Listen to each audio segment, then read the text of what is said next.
As 4 melhores ações para investir em 2021. Sobre isso que a gente vai falar no vídeo de hoje, mas só depois da vinheta.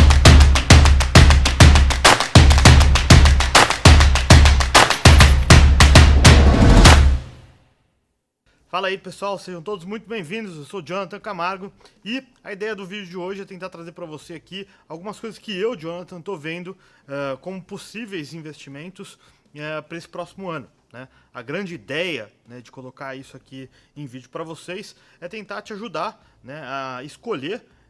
E eu quero deixar muito claro, essas escolhas são escolhas que eu, Jonathan, estou vendo como oportunidades, mas pode ser que você talvez não veja boas oportunidades como eu estou vendo nessas ações. Eu vou falar não só os setores, mas dentro do setor aquelas que eu acredito que façam mais sentido, tá bom? Bom, então vamos lá. A gente tem que só primeiro contextualizar para entender o seguinte: 2021 é um ano de mudanças, né? Nós temos mudança na política nos Estados Unidos, nós temos um ano de ainda talvez coronavírus e talvez logo em seguida uma possível vacina, né? Que pode melhorar as coisas no ambiente econômico, mas nós estamos saindo de uma grande crise que foi o ano de 2020. Então tudo isso ajuda a pensar, né, a modelar o que a gente vai criar dentro de uma carteira de ações. Pelo menos é assim que eu olho sempre quando eu vou investir. Eu tento sempre entender primeiro, né, qual que é o ambiente macroeconômico e depois com isso, obviamente, entender quais são as ações ali que pontualmente vão fazer bastante sentido. Então, primeiro de tudo, a gente deve ter uma expansão bem grande na questão de infraestrutura, de forma geral. Tá? Normalmente, quando a gente tem retomadas da economia, quando os governos estão tentando fazer o PIB voltar, existe bastante gasto com infraestrutura. É um dos jeitos mais fáceis de conseguir voltar, né, a economia, a crise econômica, digamos assim, passar e começar então a ter uma retomada. Então é bastante importante olhar que dentro do setor de infraestrutura tem algumas coisas que valem bastante a pena, né? Quando a gente fala de infraestrutura, a gente fala bastante de construção e etc e tal. Então quando a gente olha para isso, uma das primeiras coisas que aqui no Brasil a gente pode investir e que tende, né, a melhorar com uma retomada da economia são as empresas exportadoras, né? E se você olhar ao longo de 2020, empresas, por exemplo, de metalurgia, siderurgia subiram bastante.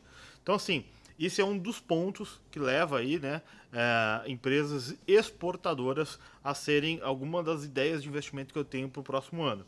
Só que quando a gente olha, por exemplo, metalurgia e siderurgia, boa parte disso já está precificado, né? Então, além disso, né, a gente tem que pensar também que, apesar de gasto pra caramba que os Estados Unidos vai ter, a gente pode ter também um dólar um pouco mais fraco. Então isso pesa um pouco. Qual que é a grande situação disso tudo?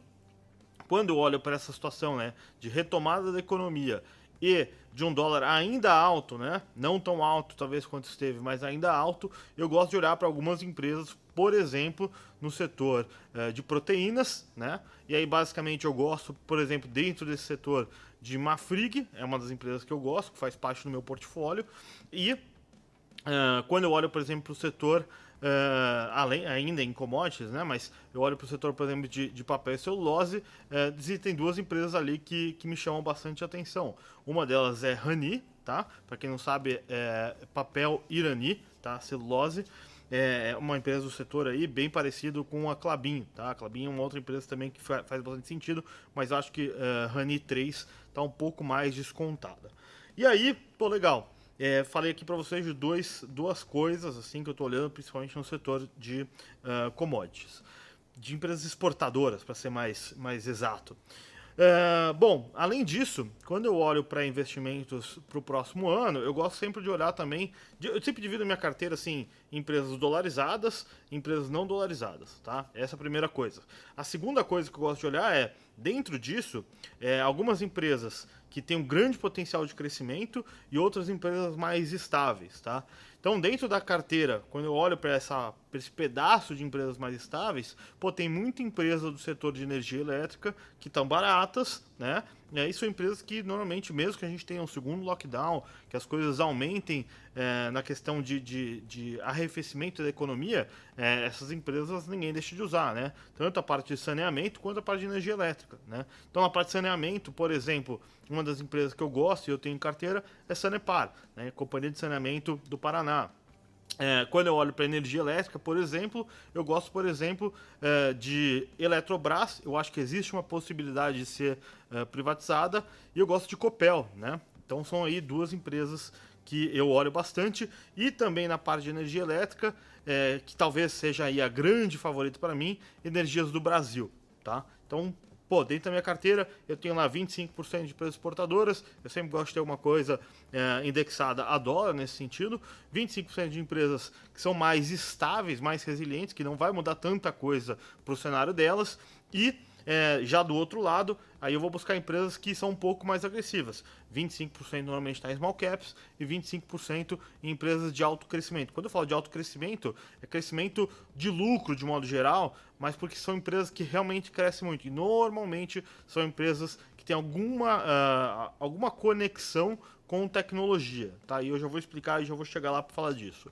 Então, pô, quando eu olho, por exemplo, em small caps, tem uma diversidade enorme, né? Mas também, nesses momentos, como a gente está voltando aí de uma crise, vamos dizer assim, tem muita coisa que, para mim, entra como uma grande oportunidade, né? Que às vezes vale a pena você mexer no portfólio, né? Ou dar espaço para esse tipo de oportunidade quando a gente tem nesse momento que a gente passou agora em 2020 de uma crise. Então, pô, olhando, por exemplo, para o setor de bancos, é um setor que muita gente está achando que vai muito mal, porque os juros vão ficar baixos, etc. Mas a gente tem que lembrar que, para um momento de retomada da economia, a gente depende bastante de crédito. E quem dá crédito são os bancos. Então, portanto, quando a gente fala em fazer investimentos, né, no momento de 2021, com retomada da economia, os bancos, obviamente, vão estar dentro disso. Os bancos estão diminuindo o lucro, vai ter provisão porque eles vão ter perdas, etc. Tudo isso eu acho que já está no preço, dado o nível atual de preço que a gente tem quando a gente olha para as ações do setor bancário. E aí, dentro do setor bancário, para mim, as minhas duas grandes apostas são Banco do Brasil e Banrisul, tá? Outra coisa que eu gosto também do setor de bancos, e aí eu acho que tem dois viés diferentes, Banco ABC, é um banco menor, mais focado em crédito para empresas, e o Banco do Bradesco, mas eu acho que ali o Bradesco tá patinando um pouquinho mais, tá? Para poder se manter no seguinte sentido, apesar de estar bem barato, tá? No momento que eu estou fazendo esse vídeo aqui, tá bem barato, então não acho que seja um problema, acho que é muito mais o setor de bancos um momento oportunístico para citar nessas ações, tá? E aí, quando eu olho para small caps, normalmente eu gosto de selecionar, e aí eu tenho algumas coisas na minha carteira bem díspares, assim, tá? Quando eu olho para small cap, é small cap independente de setor, tá? Então entram dentro dos setores, por exemplo, você tem Energia do Brasil, não, desculpa, Banrisul é uma empresa que está dentro de small caps. Se eu pegar, por exemplo, Rani, que eu acabei de falar, é uma empresa que faz parte do que eu chamo de small caps. Eu tenho, por exemplo, que mais? IMC, né, que são uma empresa que é dona do Viena, Pizza Hut, KFC, etc. E mais algumas empresas lá fora, que é uma empresa também que eu considero small caps e eu tenho na carteira. Então, pô, concluí aí 75% da carteira. E aí, quando eu vou para empresas de alto crescimento, normalmente é o que eu gosto de olhar, e aí são empresas que são bastante, como que eu posso dizer, tem muito a ver com a evolução da economia, vamos dizer assim, da nova economia, são empresas mais ligadas à tecnologia. Mas nem sempre são empresas de tecnologia. Se a gente parar para olhar, você vai perceber que elas têm algum viés de tecnologia, mas não necessariamente são empresas de tecnologia puramente, tá? Coisas que eu gosto, que eu tenho na carteira, algumas através de BDR, outras são empresas brasileiras. Então, por exemplo, Magazine Luiza é uma empresa que eu gosto, tem bastante viés de tecnologia, apesar de ser uma empresa de varejo. Outra coisa que eu tenho em carteira que eu gosto bastante, Booking.com.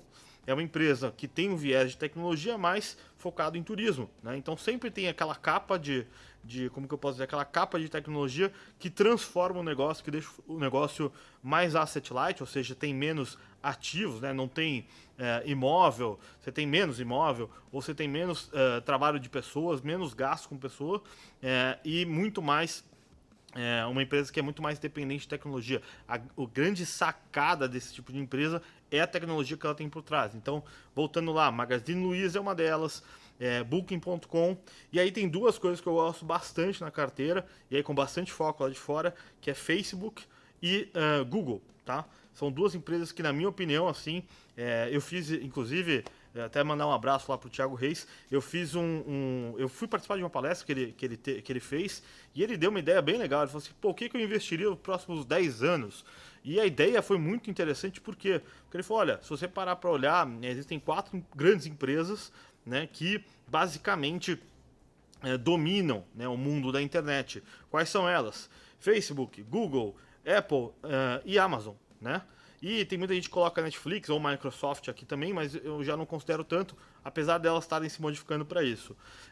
Mas se você olhar para essas 4, qualquer coisa que você queira fazer em vendas na internet, você paga para essas empresas, né? Eu quero vender aplicativo, eu vou pagar para a Apple. Eu quero vender produtos de forma diversa no mundo todo. A Amazon é muito forte disso. Aqui no Brasil, Magazine Luiza e Mercado Livre são concorrentes de peso. Mas, de modo geral, a Amazon faz isso no mundo todo e faz muito bem.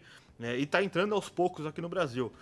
Facebook e Google, qualquer tipo de publicidade online que você for fazer, você acaba pagando aí um pedágio para eles. Então, essa ideia de investir para 10 anos nessas empresas faz bastante sentido. Então, basicamente, eu fecho os últimos 25% da minha carteira exatamente com essas empresas.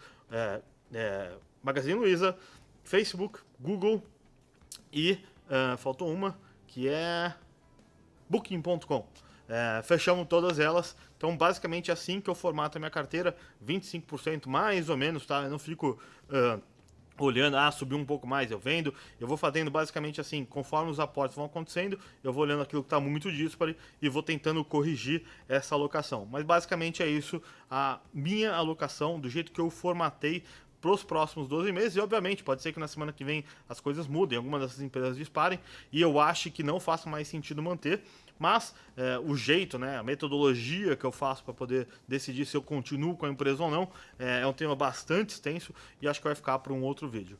Pô, espero que vocês tenham gostado. Se vocês gostaram, pô, não esquece de se inscrever aqui no canal, de aproveitar para deixar nos comentários quais outros temas que vocês querem ter aqui.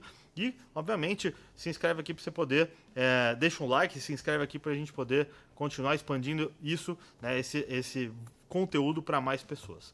Então, um abraço para vocês e até o próximo vídeo.